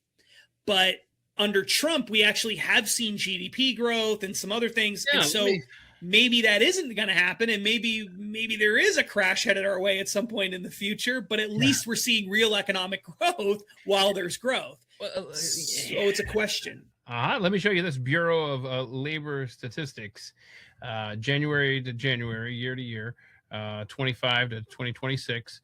And my word, according to this map, the South Central U.S., the region that encompasses Texas, Oklahoma, Arkansas, Louisiana, actually showing deflation year to year. Okay. I don't know. The West Coast, Northeast, looking rough as usual. They're 2.8 to 3.2%. Let's see, New York City, 2.9%. Oh, get ready for the Mamdani effect up there. Look at that deflation in the New England states as well. Any thoughts on this map? Is this accurate, do you think? And is that good? And is it even good news just looking at that? An inflation, deflation map? I don't know what the hell I'm looking at there, Justin. Yeah. I mean, look, I think that there are different reasons for why you're seeing inflation and deflation in all these different areas. And in some of those cases, it's good, and in other cases it's bad. It depends. It always depends. So, for example, some of the inflation that you see on that map in the Mountain West, in certain parts of the Midwest, and in certain parts of the South is probably being driven by lots of people moving to those areas, and that economic activity is increasing prices. And a lot of people who move to those areas, like say Florida or Georgia, North Carolina, those are people coming from areas where you have really high prices, much higher prices. And so they move in. I mean, people are moving here. Yeah, exactly. They move into Texas and they say, oh my God, everything's so cheap in Texas. And it's like, well, that's relative to what you're used to. So they're willing to pay more, and that drives up prices in some of these areas. So in Florida and in Georgia and North Carolina, I think some of that has been going on. In the places where you showed inflation, like in the West Coast, you have California, and just bad governance. That's really bad, because you have inflation, prices going up while you have lots of people fleeing. That shouldn't be happening. Oh, right. The reason they're fleeing because the prices are going up, not the prices are going up because people are moving there. and there's lots of economic growth. The reason they're doing it is because of bad policies. So when they do things to increase the price of energy, for example, that drives up the price of everything. High regulations drive up the price of everything. So that's the cause of inflation there. So it all depends, is what I'm saying, I guess. In some areas, like in Texas, you have deflation. It's probably because of good economic policies is a big part of that. But in New England, the deflation that's happening there is probably in part because of people leaving. And that's not a good thing. So it all depends. It all depends is the point.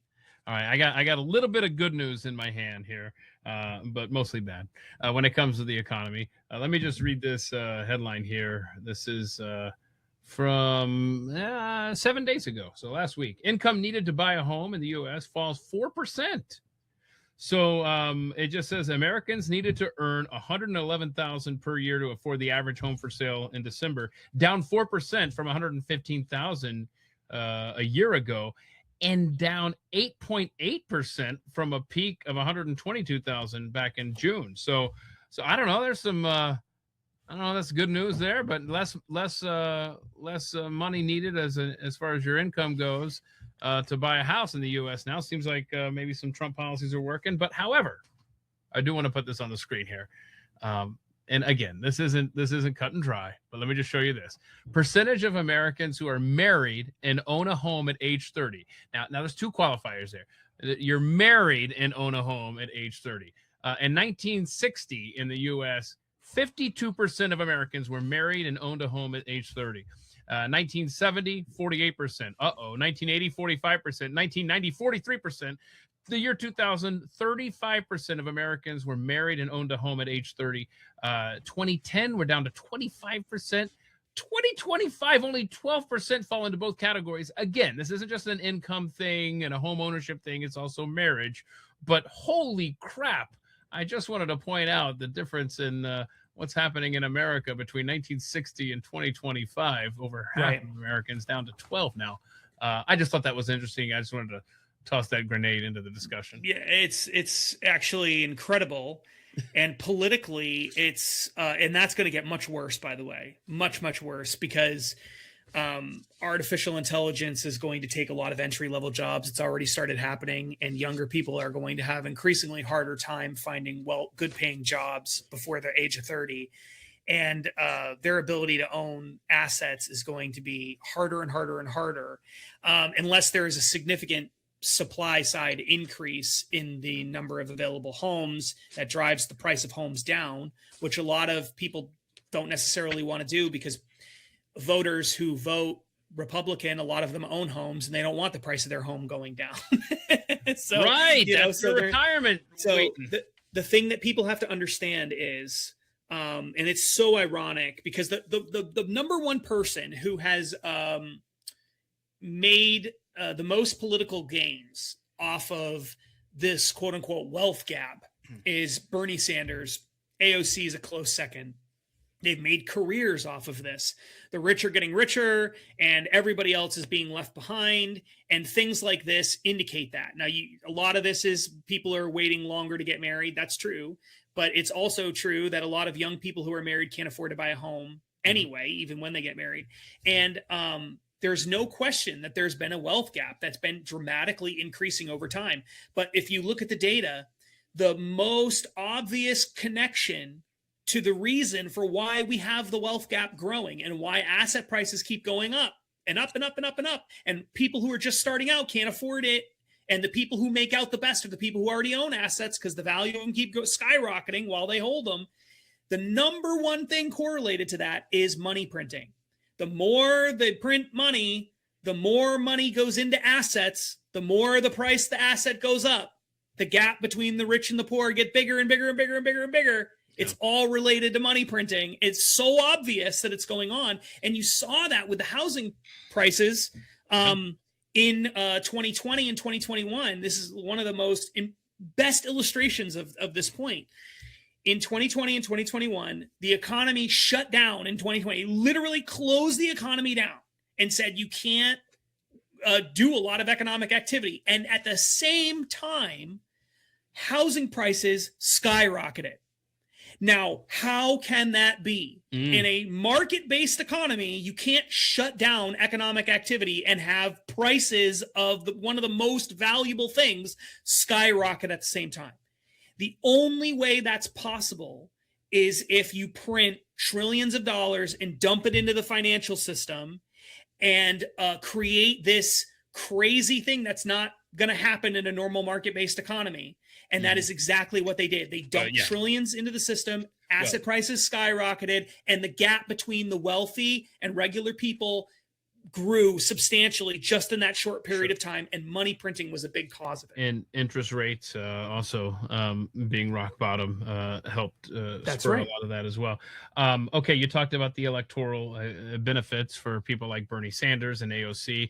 I would argue Zoran Mamdani. In fact, that's one of the last interviews that Charlie Kirk gave. He talked about the rise of Zoran Mamdani in this class warfare struggle. It's just interesting. I mean, Reagan said it best. I mean, the government, they're not the solution, they're the problem. And it's just ironic that they create the solution or the problem and then act like they have the solution. They're really only making the problem worse. I mean, we can go back to the CIA and where we started the conversation 2 hours ago. It's just fascinating. But that pendulum, it swings one way, but it always swings back the other way. And holy crap, we're only 6 weeks into the Zoran Mamdani experience in New York City, and the natives are already restless there with his policies. So that's going to be fascinating to watch unfold during his term. It's just, and it might just going to be, it might be just micro observations that we have around the country, whether it's a blue state or a blue city like this, to see how this all washes out. But it is absolutely fast. I want to throw a couple of stats here at you, more things in the news here, and then I want to get your final thoughts on everything. This came out, why the hell aren't the dates printing up anymore? Let's see. Okay, so this was from Saturday, the 14th. The 60-day delinquency rate on U.S. subprime auto loans is up to a record 6.9%. So people have missed two payments on their vehicles. It's up to 6.9. It's a record now, 6.9% delinquency rate. Delinquency rates have more than doubled since 2021. This exceeds the peak 1996 by 0.9 percentage points. For context, the 2008 financial crisis high was 5.0%. In other words, the delinquency rate on car payment, 6.9%. During the 2008 financial crisis, 5.0%. I know a lot of numbers, and it's hard to visualize when I'm just babbling away, but this is the worst that it's been on missing car payments in America, and I don't like it. That's a little terrifying. Yeah, and in the book, in the Next Big Crash book, I talk about how some of the signs in chapter 1. I talk about some of the signs that we could be heading towards a crisis. Chapter 1 may be the scariest chapter in any book about the economy. Yeah, and in it, one of the things I talk about is personal debt and how much personal debt, not national debt. The national debt skyrocketed. The personal debt has skyrocketed. The asset prices have skyrocketed. Affordability crisis is skyrocketing. All of these problems do create the possibility, the conditions for a crash. If they don't cause a crash, it's just going to be people slowly becoming miserable, which is the alternative scenario. But either way, this is unquestionably a crisis. And the statistic that you just mentioned, there are all kinds of other statistics about commercial real estate that show that that's a problem there. There are people missing their mortgage payments. That's been an issue at times. The cost of rent skyrocketing. I mean, regular people, the reason they voted for Donald Trump, a lot of people voted for Donald Trump, was because things under Biden for regular people were becoming crisis level bad. And it was driven by inflation and high prices, not just for everyday goods and services and things like that, but for everything. The big picture, like housing and college and all of that, it's just gotten totally out of control.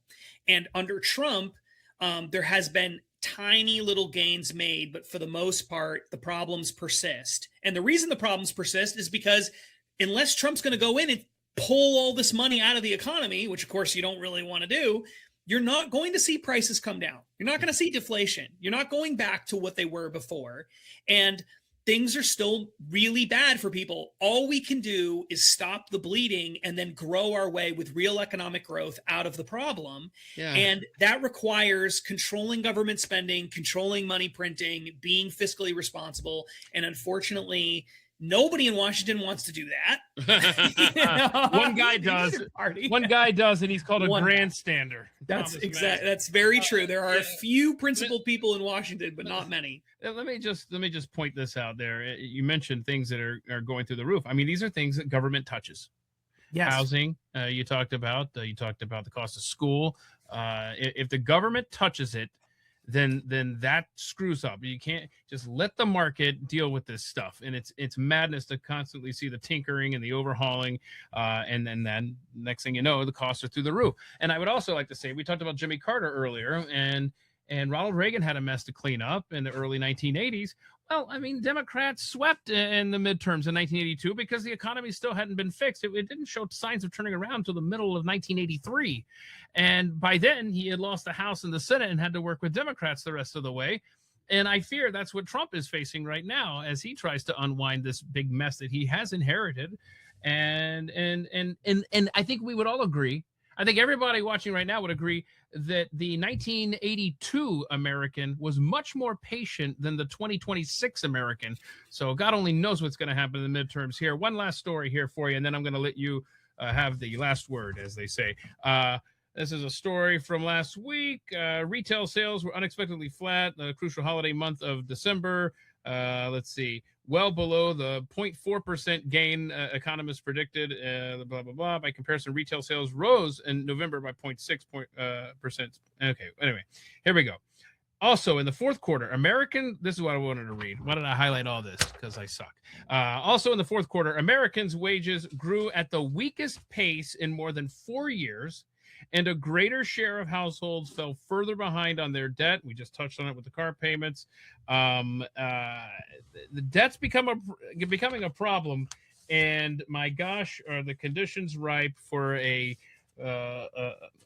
hell, I don't know where that sentence ends, but it doesn't end well from my perspective. But I will let you, who know the most about the economy of the two of us for sure, I want you to have the last word on this, Justin Haskins. And by the way, this book is incredible, and please have it so you can prepare, because it's not all just negative. It's, you know what it is? I'll tell you, it's a 3-parter. It's a horror book about what could happen. It's a history book about how we got to where we are. And then it actually has a positive note that tells you how to prepare for what could be headed our way. But Justin Haskins, please have the last word here, sir. Yeah, I think that the main thing is people need to they need to be prepared. They need to be prepared for what I think is inevitable.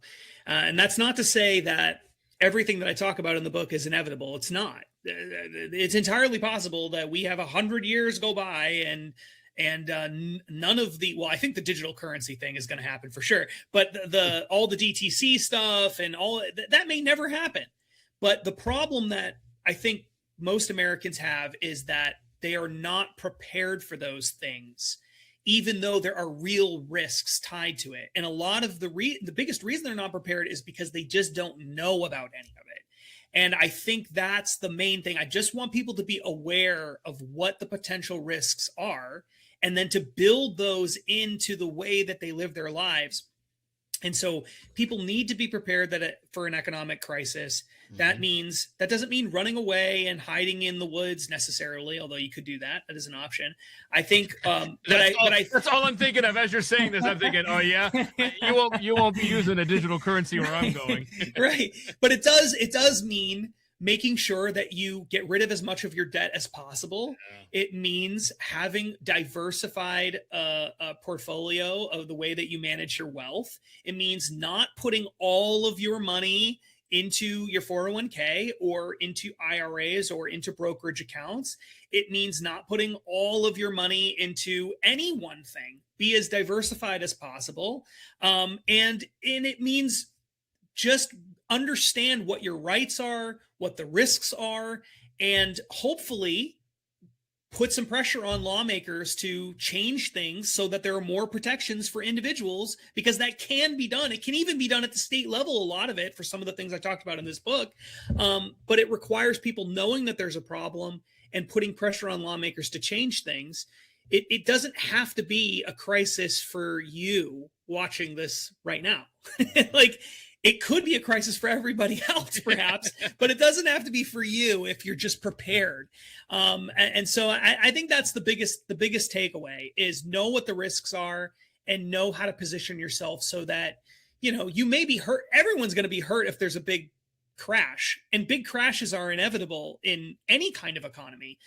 But you don't have to be at maximum risk. You can be better situated than other people, and that's the reason why I wanted to write this book. And just to throw this in there, I probably should have done this a long time ago, not in hour 3 here. But I'm not making any money on the book. All of the money from the book goes to nonprofit organizations that are trying to get laws changed to fix some of the stuff that we're talking about. Dude, that is incredible, Justin. Yeah. So I'm not trying to make money. A lot of people there's been some people who've accused me of doing this, fear mongering I'm not making any money on this. It's just something that I want people to be aware of, and I want people to care about it and be prepared. Okay. Justin Haskins, The Next Big Crash, Conspiracy Collapse, and the Men Behind History's Biggest Heist. That's an excellent title from start to finish. And there's so much in here. And I hope that people will check out your book. Follow you on X at Justin T. Haskins, correct? Correct. Yep. Awesome. You're just a wealth of knowledge, and I appreciate you being on top of this stuff. And thanks for spending time with us today. We'll have you on again sometime, and who knows what we'll talk about.